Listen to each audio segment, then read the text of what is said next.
সামনে বসে যা কোথাও বসে যা। আরে ক্যামেরার সামনে গান।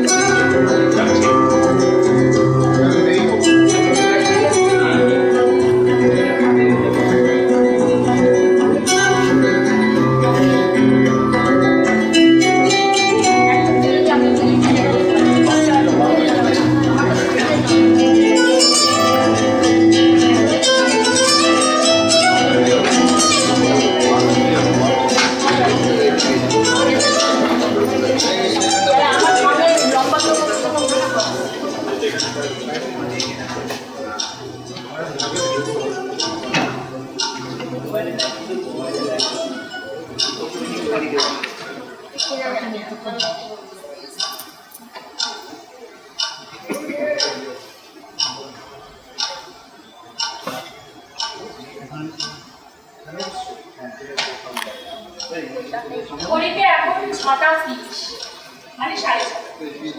আর একটু পরে সব দলবল দিয়ে চলে আসবে আমাদের বাড়ি আমাকে দেখতে। মানে আমার আমি এখন বিবাহযোগ্যা।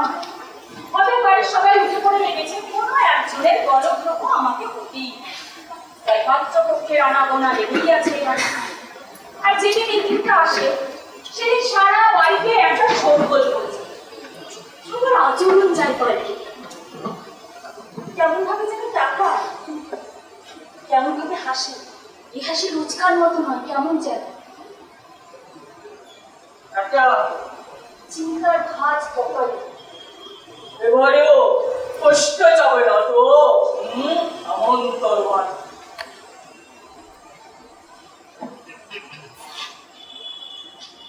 মা, আমার মা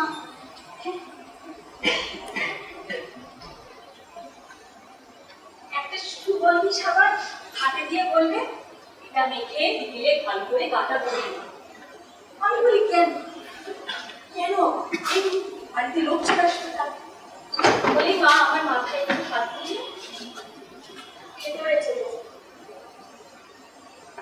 আরো অবাক হই যখন আমি স্নানটা এসে আয়নার সামনে এসে দাঁড়াই, ঠিক তখনই মা ঠাকুর ঘর থেকে একটা ফুল এনে আমার কপালে 3বার ঠেকিয়ে কিসব বিদ্যুৎ বিদ্যুৎ করে বলবে, তারপর আমাকে একটু আদর করে আবার ভেতরে চলে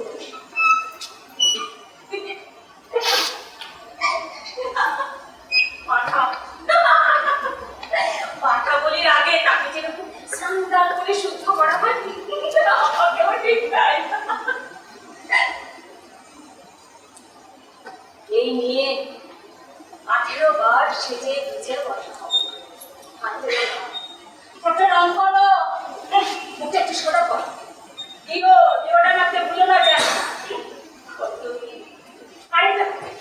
যেদিন আমাকে দেখতে আসবে সেদিন দুপুরে খাওয়া দাওয়া ঘুমোনো চলবে না, ঘুমোলে নাকি মুখটা লুচির মতো ফুলে যাবে, দেখতে খাই যে বিরক্তিকর না। আচ্ছা মানছি আমি ডানা কাটা করিনি, কিন্তু তারপরে তো বুঝছি তো তাই না? হ্যাঁ তুই বেঁচে কালো আর নাকের উপর পুরো চশমা, তো এটা আমার দোষটা কোথায়? এটা প্রোডাক্টের দোষ। এমনিতে স্কুল কলেজ থেকে শুরু করে পাড়ার সকলে আমার পেছনে লাগতো। লিলিপু লিলিপু যা লিলিপু লিলিপু লিলিপু লিলিপু লিলিপু তো কি? হ্যাঁ আমি কি নিজেকে আমি বদলাতে পারবো? তবে আশ্চর্য যা বলছিলাম,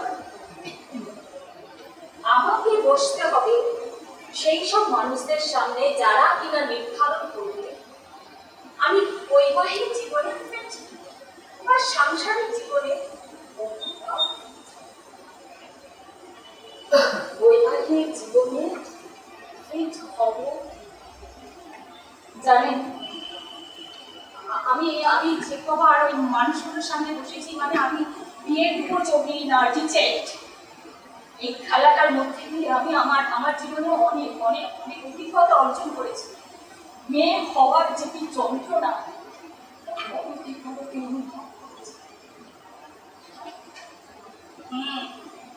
পরিষ্কার করে না বইলে বোঝা সম্ভব। বেশ তাহলে বলি একবার একটি দল এলো আমাকে সকাল থেকে সারা বাড়ি থেকে খোঁজ শুরু। সবাই একটা অদ্ভুত আচরণ আমাকে, যেন আমি এক কলের বোঝা নামাতে পারলে সব বলতে আগেও বলেছি। তো সকাল গড়িয়ে দুপুর, দুপুর গড়িয়ে দুপুর, অবশেষে সময় ঘনিয়ে এলো। সন্ধ্যা আমাকে তৈরি করে দেওয়া হয়েছে। সময়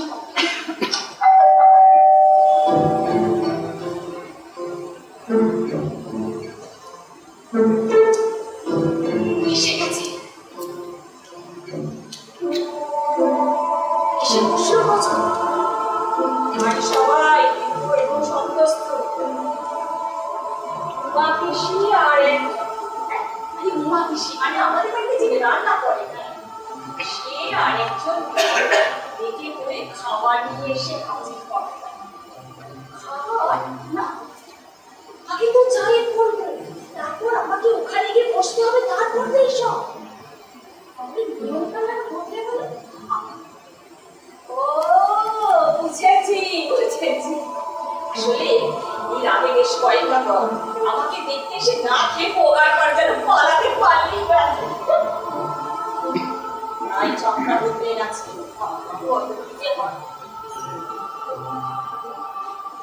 খাবার লুচি, আলুর দম, চিকেন কষা, মিষ্টি বাবলি বাবলি বাবলি।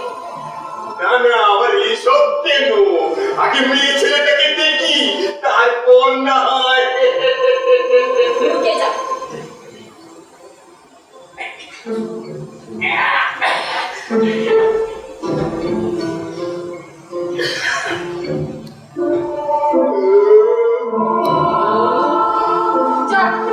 খাওয়ার পর্ব শেষ। আমার বাবা থেকে এখনো সবাইকে নিবাস করেছে, কোনো অসুবিধে হয়নি তো। যা প্রয়োজন সাথে করবে, সব মিটিয়ে দেবো। অবশেষে পান সিগারেটের পর্ব সাথে সাথে অনুমতি দেওয়া। এবার তাহলে মেয়েকে দরবারে পেশ করা হোক। দরবারে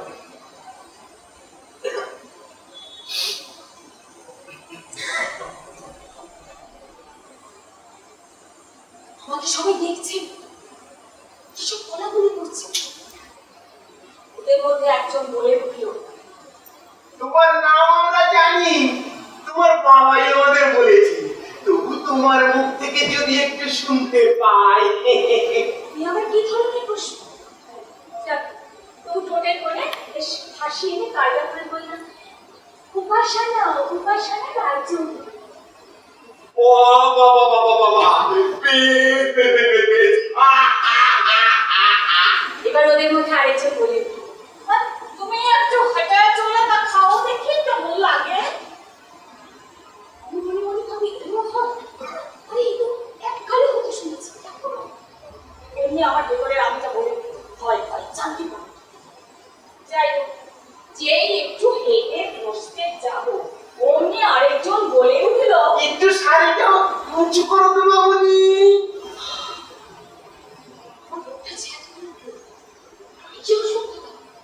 এবার ল্যাং চলতে বলবে না। আমি মনে মনে ভাবি এইসব করে, কিন্তু মুখে কিছু বলতে পারি না। এটা তো আমার দুর্বলতা, আমি প্রতিবাদ করতে পারি না। চেষ্টা করি তা না, কিন্তু যতবার ভাবি এইবার প্রতিবাদ করবোই। সমুদ্রের ঢেউয়ের মতো আছড়ে পড়বো, আছড়ে কাউকে পালা পালা করে দেবো সব কিছু, কিন্তু পারি না। শরীরটা ভারী হয়ে আসে, কপালে ঘাম জমে, গলাটা শুকিয়ে যায়, তলপেটটা ফুলিয়ে ওঠে, হুশুক পায়। আমি দৌড়ে বাথরুমে যাই, জোরে জোরে হাত দিয়ে আমার সারা শরীরটা থরথর করে কাঁপে। আমি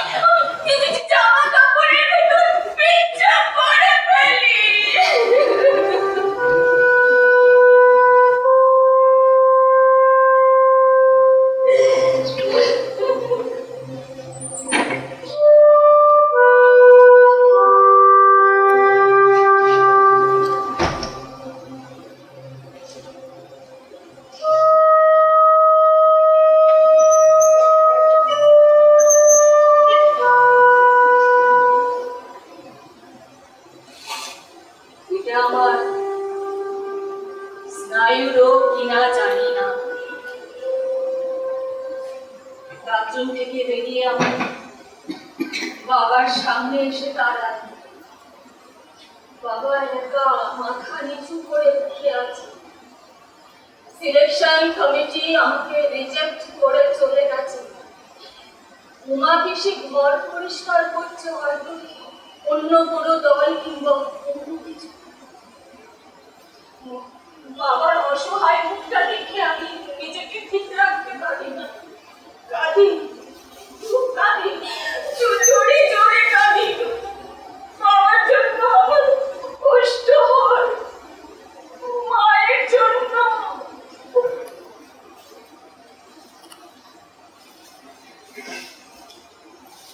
তারপর আধার নামে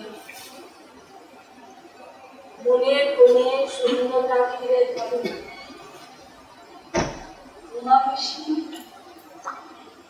আমার কাছে এসে বসে আমাকে সান্ত্বনা দেয়।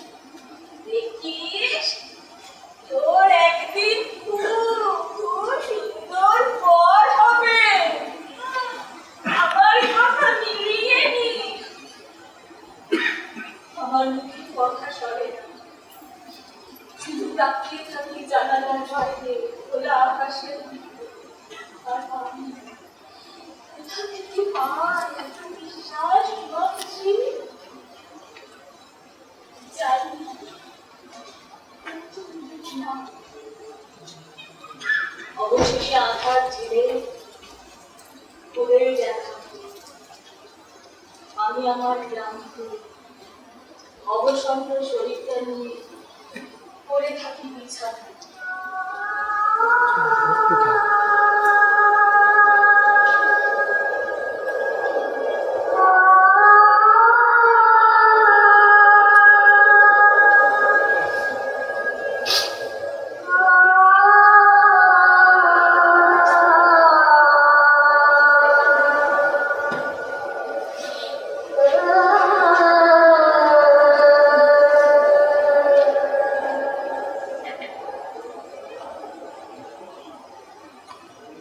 আজকাল বাবা একটা নতুন টিকি বার করেছে।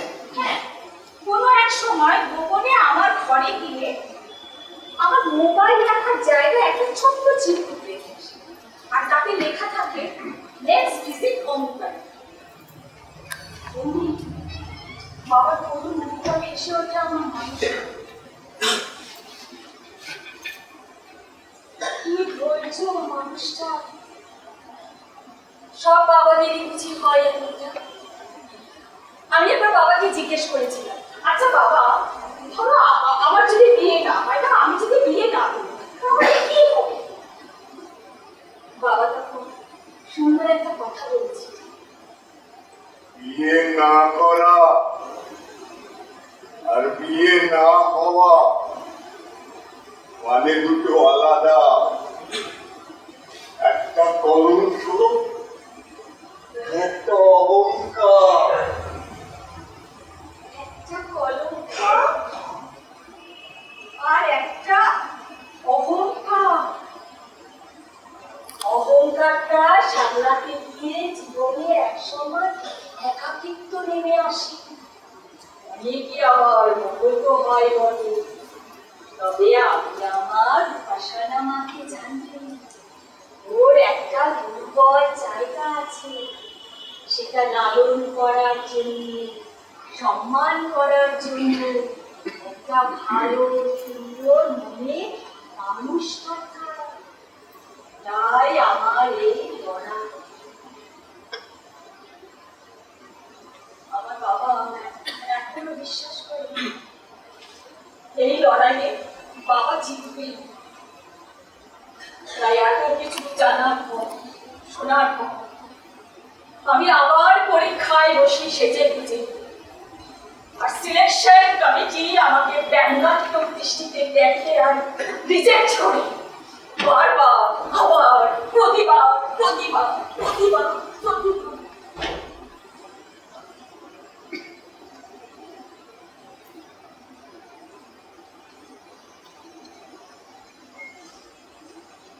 আমার মনে হয় আমাদের তোমাকে সব দিক থেকে পারদর্শী হতে হবে। সুশ্রী যৌবন ঝলঝল কর্ম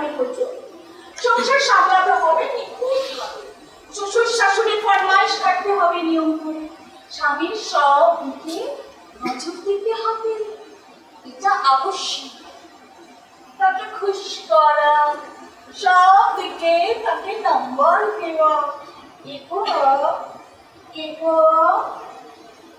এবং যাতে বিছানায় তাকে সঠিকভাবে নিয়ন্ত্রণে রাখা। না হলে তুমি নেই নো, হওয়ার কোনো যোগ্যতাই নেই তোমার। এগুলোর মধ্যে একটা কি দুটো এদিক কিংবা ওদিক হলে সবাই তোমার বিপরীতে হারিয়ে প্রমাণ করে ছাড়বে তুমি ভুল, ওরা ঠিক। আর তুমি পা করে রাস্তায় রাস্তায় ঘুরে বেড়াবে, বাবা মায়ের হাত ধরে, কেউ তোমার সাহারা দিতে আসবে না।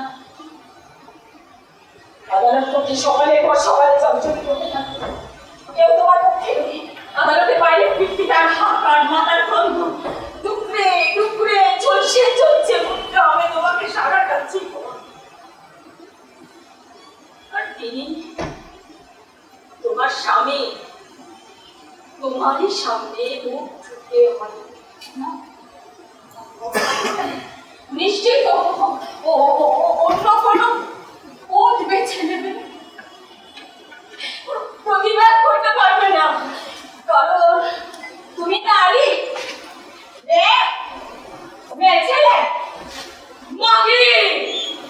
তোমার নিজস্ব কোনো অস্তিত্ব নেই, তুমি অন্যের জন্য জন্মেছো, তুমি ঘর্ষিতা হওয়ার জন্য জন্মেছো, তুমি ইউজ হওয়ার জন্য পায়দা হয়েছে এই ঘরে।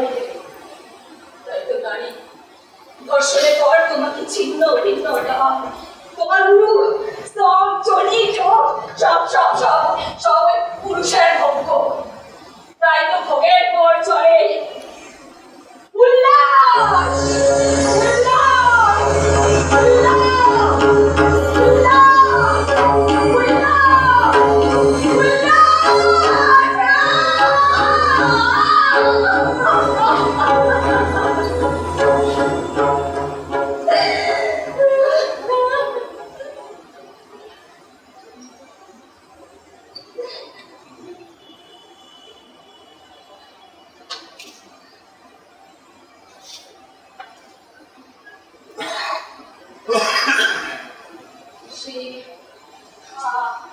আগেকার থেকে চলে আসছে ধ্বংসের উৎসব।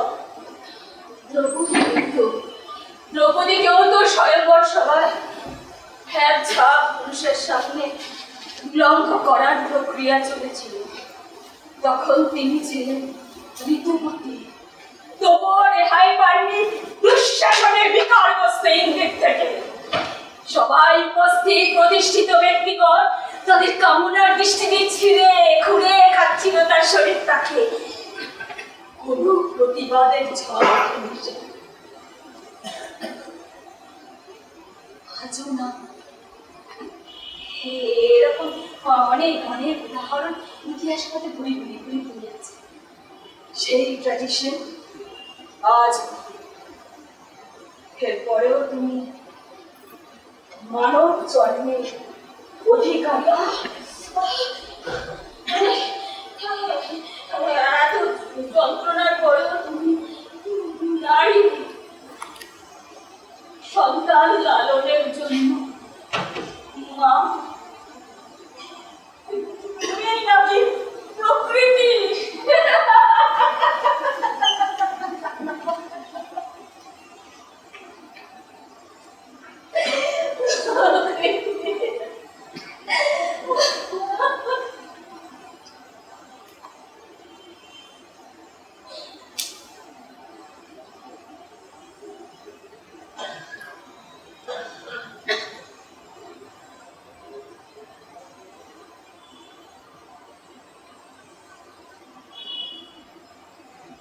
গতকাল রাতে বাবার আরেকটা চিঠি পেয়েছি। দুদিন বাদে একটি দল আসছে আমাকে দেখতে। বাবা অবশ্য বলেছিল, মা তুই যদি না চাস পারবি না।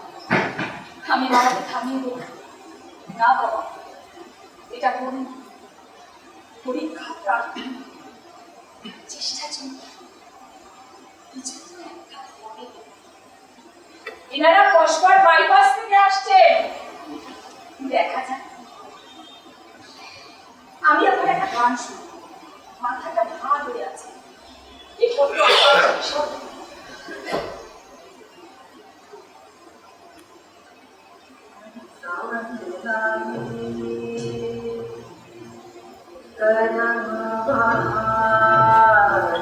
मथुरा से डोली लाए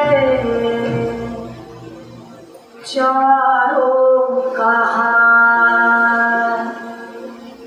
नहीं आए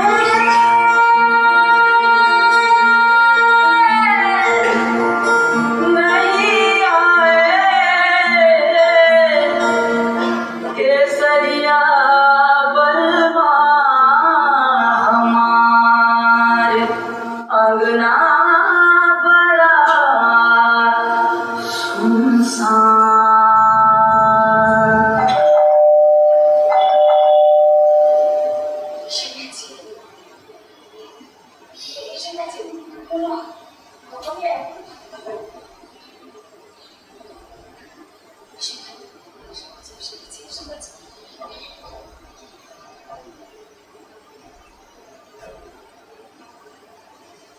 ছেলে তার মা জ্যাঠু দিদি আর জামাই বড়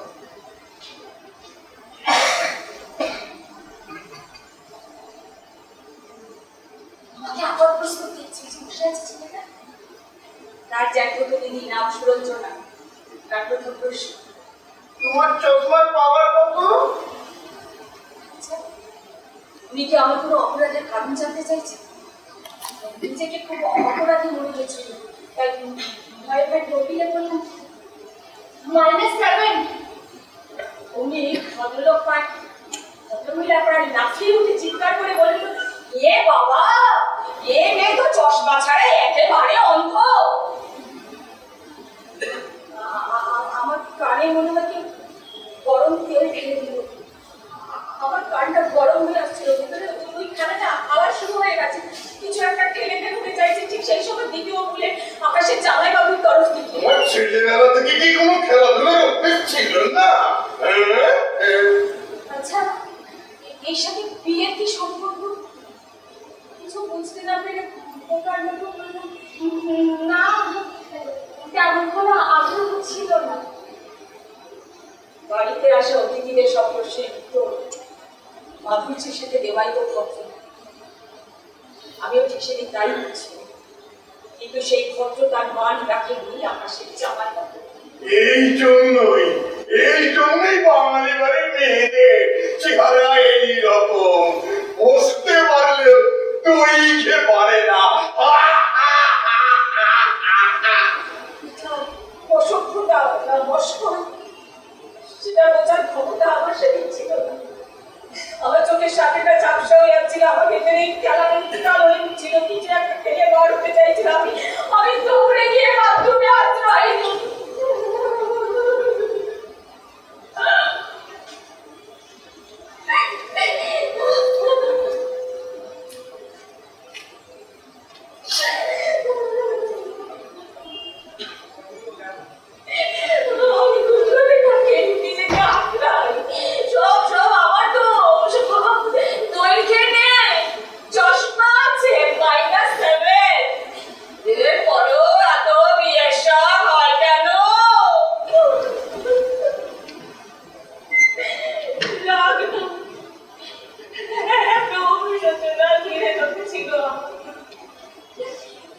চলে যাবার পর আমি তত্ত্ব চিন্তা ভাবছিলাম, মানুষ এত নির্ভর, এখনো আমাদের সমাজ এত পিছিয়ে। রাগ হচ্ছিল মায়ের উপর, মা তখনও আক্ষেপ করে চলেছে। এদের মনে হয় উপাসনা আমাকে পছন্দ হয়নি। একটা ক্ষোভ, অভিমান ঘিরে রয়েছিল অদৃষ্টের উপর। সব অপমান, লাঞ্ছনা, যন্ত্রণা, ধিক্কার শুধু কি আমারই প্রাপ্য? কারণ আমি দীর্ঘ দেহের অধিকারী নই। আমার দু চোখের জ্যোতি নিয়ন্ত্রণ করে একজোড়া পুরু গাছ।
বাবা মা আমাকে হস্টেলে দিয়েছে, ওখানে থেকে নাকি পড়াশোনা ভালো হয়। তা আমার এখনই পড়া, 1 মাসের মধ্যেই আমাকে বাড়ি ফিরতে হয়েছে।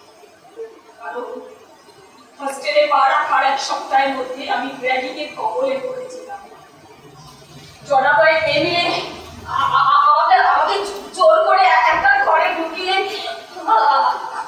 আমাকে উলঙ্গ করেছিল। তাদের মধ্যে একটা মেয়ে চড়িয়াতে আমার সারা শরীরটা ফুটিয়ে ফুটিয়ে দেখছিল। আমি ঘরে পাথর চোখ দিয়ে জল গড়িয়ে চলেছি আর ভাবছি এখানেও মেয়েদের হস্টেলেও এমনটা হবে। এত নোংরা। হঠাৎ করে মেয়েটা চিৎকার করে বলবে, এই সব কিছু পেটিং নাতে চলতে চলে।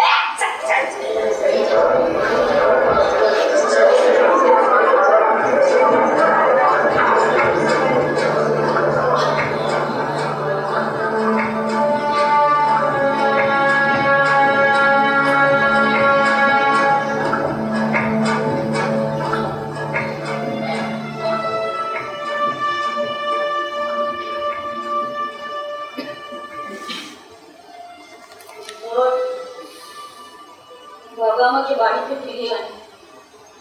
ব্যাপারটা নিয়ে খুব হইচই হয়েছিল, কাগজে লেখালেখি করছিল। কয়েকদিন পরে মেয়েদের বাবা মায়েরা আমাদের বাড়িতে এসেছিল আমার সাথে দেখা করে ক্ষমা চাই। আমি ক্ষমা না করতে নাকি ওদের ক্যারিয়ার নষ্ট হয়েছে। আমি বাবাকে বলেছিলাম, বাবা আমি ওদের সামনে যাবো না, তুমি ওদের বলে দিও আমি ওদের ক্ষমা করে দিয়েছি।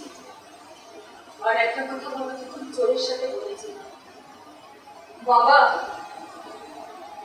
আমি তো প্রতিবাদ করতে পারি না, তাই তুমি আমার হয়ে ওদেরকে বলে দিও শৈশবে তুমি আমার হাতটা ঠিকভাবে ধরেছিলে, তাই আমি পড়ে যাইনি। বাবা তখন আমাকে জড়িয়ে ধরে বলেছিল, তুই আমার গর্ব, আমার অহংকার। তুই আমার গর্ব, তুই আমার অহংকার, তুই আমার আশ্রয়।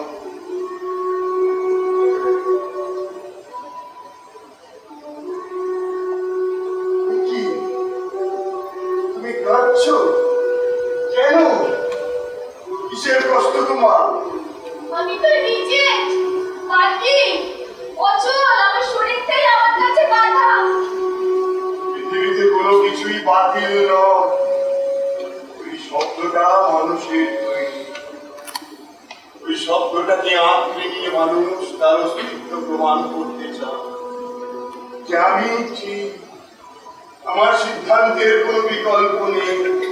আমাকে সবাই ব্যঙ্গ করে। করু, কি আছে যায়? আমি তো প্রতিবাদ করতে পারি না, কেমন যেন হয় একটা আমার ভিতরে। নিজেকে উন্মোচন করো, প্রতিবাদ করার ভাষাগুলো তুমি রপ্ত করো, কৌশলগুলো জানার চেষ্টা করো। কিভাবে? নিজেকে বাতাসের সাথে ভাসিয়ে দাও, নদীর কাছে নিয়ে যাও, পাখির সাথে গান করো, আগুনের উপর হাত রেখে তেজস্বিনী হও। নিজের ভিতরে দুর্বল জায়গাগুলোকে টেনে বার করার চেষ্টা করো। নিজেকে আয়নার সামনে দাঁড় করাও, নিজের সাথে যুদ্ধটা শুরু করো। তখন দেখবে তোমার নিজের অজান্তে তোমার মনের ভিতর আমিটা জেগে উঠেছি। তুমি হবে একটা খ্রিস্টান। যে দরজাগুলো বন্ধ আছে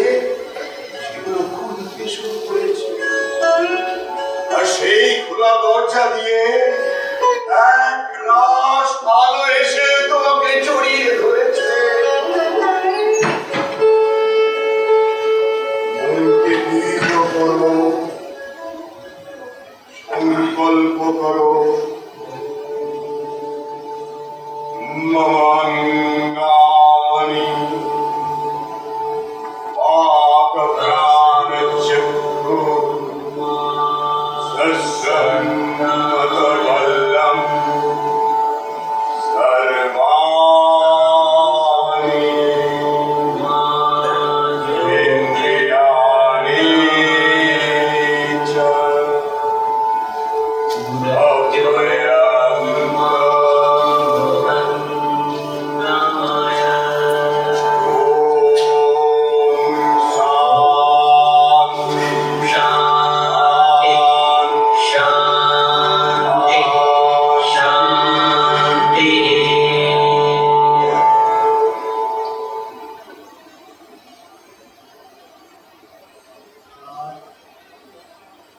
নিজের অঙ্গগুলো যেন পুষ্ট হয়,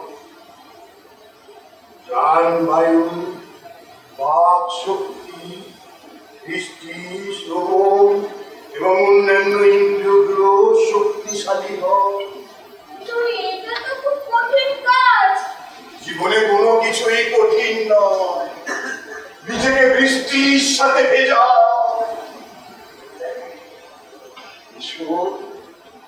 আমার হাতটা ধরো, আমরা একটু হাঁটি, কোনো এক বটবৃক্ষের নিচে দাঁড়াই, একটু নিঃশ্বাস নিই,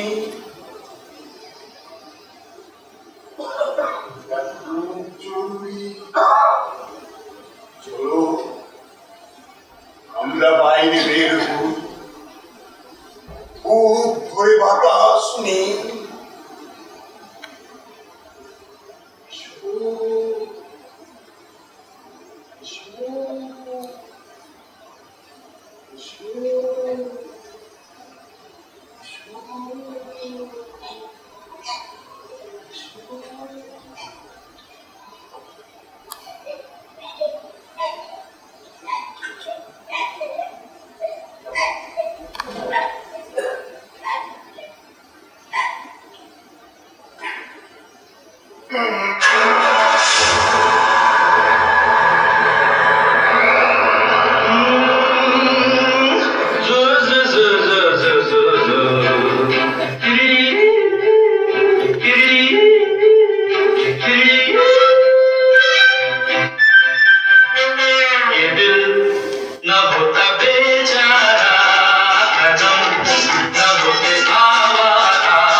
সিলেকশন কমিটির অন্যতম সদস্য বেহার মতো তাকিয়ে আছে কেন? আমার সঙ্গে সত্যি আপনি শুরু হয়ে গেছে। কানটা বড় হয়েছে, সেদিনও এমনটাই বলছিল যে দেখতে এসেছিল। এইসব নিয়ে যখন আমার মাথাটা চুলকে ঠিক তখনই বাসের চাকরি আর কন্ডাক্টরের চেঁচানিতে আবার ভাবনাটা ছিটকে গেল।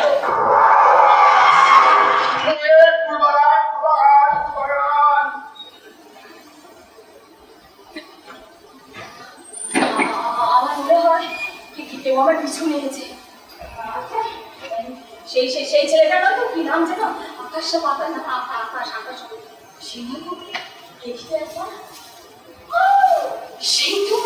আচ্ছা, কেন আমার পিছু নিয়েছে? নিশ্চয়ই আমাকে সবার সামনে দাঁড়িয়ে অপমান করবে। তার তো যাই বাবা।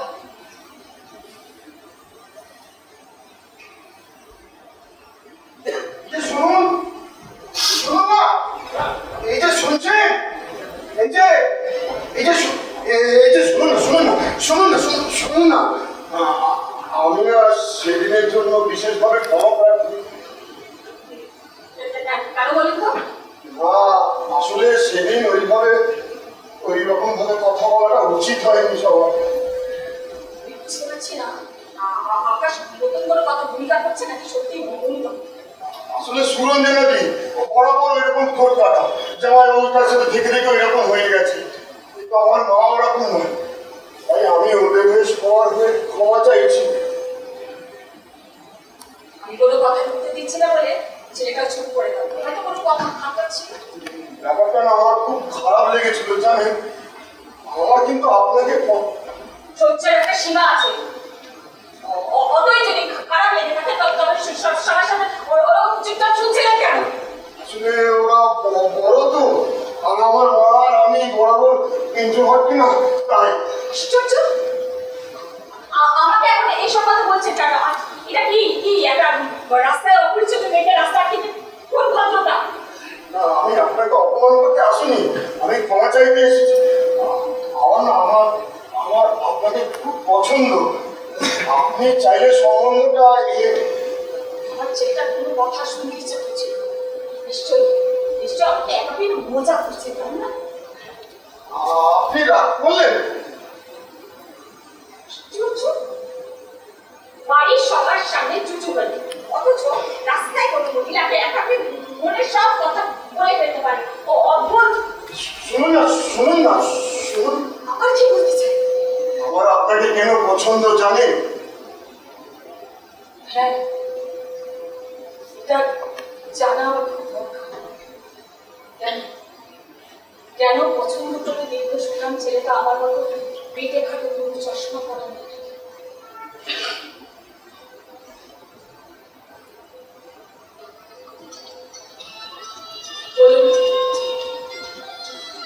আমিও না ঠিক আপনার মতো প্রতিবাদ করতে পারি না। কেউ কিছু বলে আমি ঠিক উত্তরটা দিতে পারি না। আমার সেই সময় কেমন একটা অন্যরকম অনুভূতি হয়, মানে সেই মুহূর্তটা কিরকম একটা যেন আমি ঠিক বলতে পারি না। পরে মনে হয় এটা করলে হতো, ওটা ওভাবে করলে হতো, কিন্তু সময় ততক্ষণে পেরিয়ে যায়, কিছু বলা হয়ে ওঠে না। বারবার এটাই হয়। আমি চেষ্টা করি, কিচ্ছু হয় না।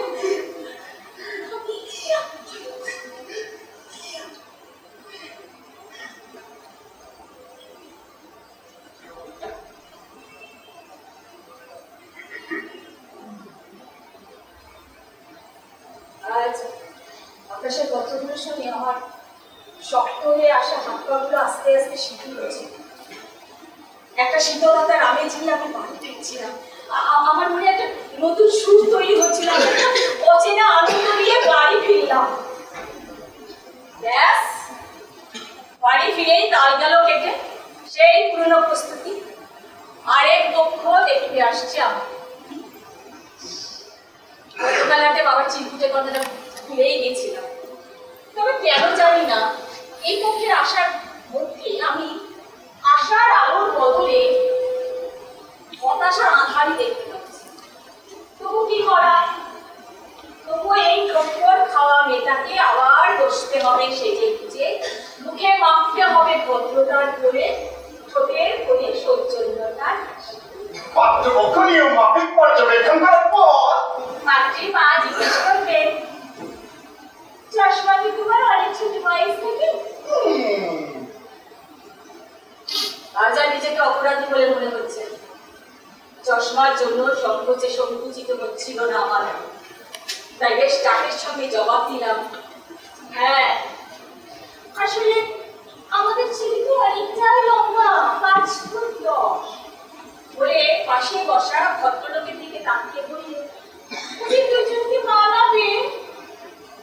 ছবিতে তো আর এসব বোঝা যায় না। আসলে আমরা না প্রকৃত সুন্দরী ছেলে মেয়ে চাইছিলাম, তাই খোলাখুলি বলছি আমাদের একটু লম্বা মেয়েই পছন্দ। এবার আমাকে একটু সান্ত্বনা দেওয়ার চেষ্টা, তোমারও খুব ভালো জায়গায় বিয়ে হবে, তবে আমাদের বহুদের সঙ্গে তোমাকে ঠিক। টেনে টেনে কথাগুলো বলার পর ভদ্রমহিলা পাশে বসা ভদ্রলোকের দিকে তাকিয়ে এভাবে ঘাড় বেঁকিয়ে হাসলেন। ঠিক তখনই আমার মা জোর করে বলে বসলো, আমরা কিন্তু মেয়েকে বিয়েতে 2 হাত করে দেব। ব্যাস, শুনে ভদ্রমহিলা নড়ে চড়ে বসলেন, খিটমোট হাসি একেবারে উদার। দেবেনি তো বেশ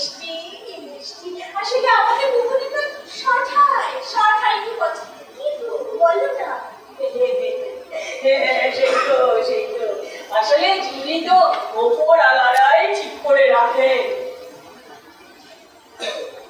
এনারা ভদ্রলোক কিনা আমার জানা ছিল না। তবে এদের কথাবার্তায় বা হাব ভাবে আমার আগের মতো হাত পা শক্ত হচ্ছিল। সবচেয়ে বড় কথা, আমার পালিয়ে যাবার প্রবণতাটা টম্প দিয়ে ফুটে উঠছিল আত্মবিশ্বাস। ক্রিজে নামার আগে ব্যাটসম্যানের ওয়ার্ম আপ করানো, শীতলতা চাপা পড়া প্রতিবারের সপ্তাহটা জেগে উঠেছে। তাই জল শব্দ করে বললাম, ওপরওয়ালায় বিশ্বাস রাখেন আপনারা? মানে কি বলতে চাইছো? না, বলছি ওপরওয়ালায় বিশ্বাস থাকলে ওপরওয়ালা সৃষ্টিতে নিজেদের পছন্দ অপছন্দের ট্যাগ বসিয়ে দেন কেন? যা বলার পরিষ্কার করে বলো। বলছি আমার চশমা বা আমার উচ্চতা পুরোটাই আমার দুর্বলতা নয়।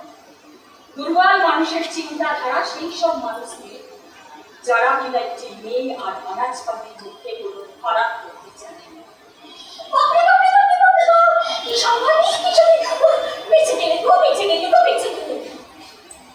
ঠিক বলেছে।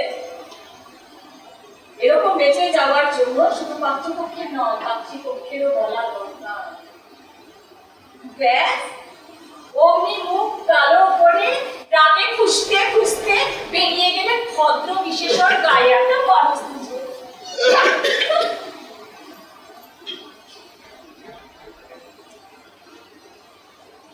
বাবা মায়ের অভিযোগ বর্ষণের আগে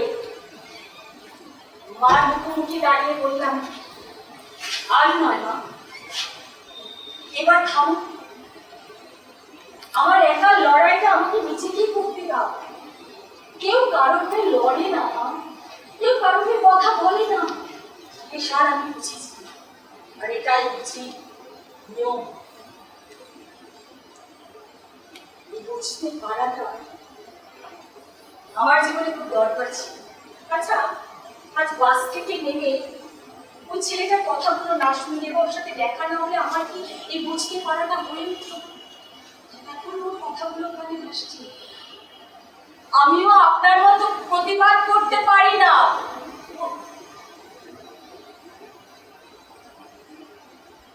আচ্ছা, সম্বন্ধের জন্য নির্বাচিত পাত্রপক্ষের সমস্ত ডিটেলস তো আমার তত্ত্বাবধানে না, সেখানে সবার নাম্বারও আছে।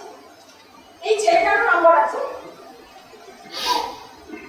মোবাইলে গ্রুপ অর্ডারে ফিরলেই তো নামটা ফুটে উঠবে, তাই তো?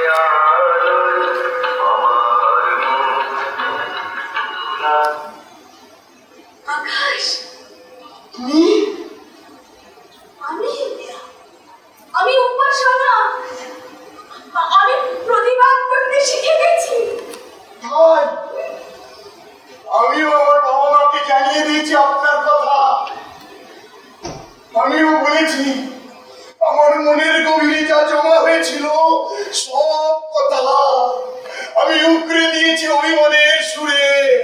আমি বলেছি আমাদের বাড়িতে যদি এইরকম সমস্যা থাকতো তোমরা কি করতে, বা আমাদের সাথে যদি এইরকম ব্যবহার কেউ করতো তখন তোমরা কি করতে, বা আমি যদি প্রতিবন্ধী হতাম তখন তোমরা কি করতে। ঘৃণা জন্ম নিত নাকি তোমাদের মনের মধ্যে? আরো আরো অনেক কথা। আমার আজ নিজেকে বেশ হালকা লাগছে, নিজেকে পরিণত বলে মনে হচ্ছে। ঠিক ঠিক ঠিক তাই। আমার ভিতরে লুটোপুটি খাওয়া অনুভূতিগুলো একটা নতুন সূচনার ইঙ্গিত দিচ্ছে। একটা মুক্তির স্বাদ পাচ্ছি আমি। আমার খুব ভালো লাগছে।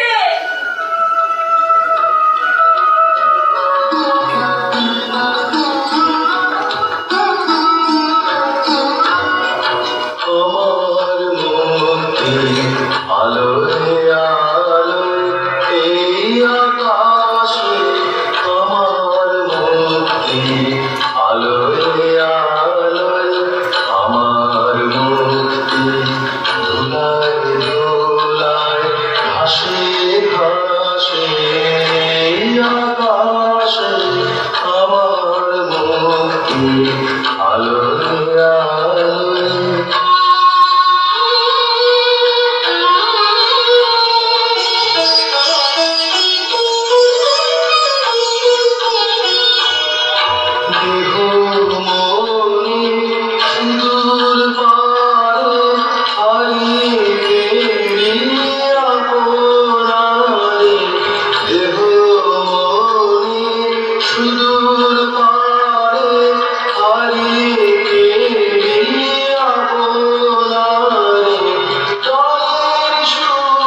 আমার মুক্তি সর্বজনে মনের মাঝে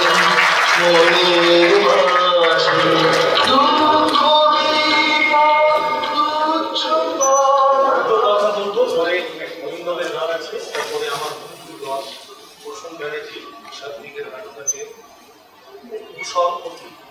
প্রথম কথা হচ্ছে একটা লেখা আছে ছোট গল্প অবলম্বনে, নামটা আমি দিতে পারিনি কারণ একটা ছেঁড়া কাগজের টুকরো আমার কাছে এসেছিল, নামটা আমি জানি, যদি কোনোদিন নামটা আমি আবিষ্কার করি তার জন্য আমি এই ক্ষমাপ্রার্থী বলি ছোট গল্প অবলম্বনে, এটা বাকিটা টুকরোটা আমার এই একটা দ্বিতীয় গল্প দেখে ভালো লাগে, পাশের কথা বলবেন।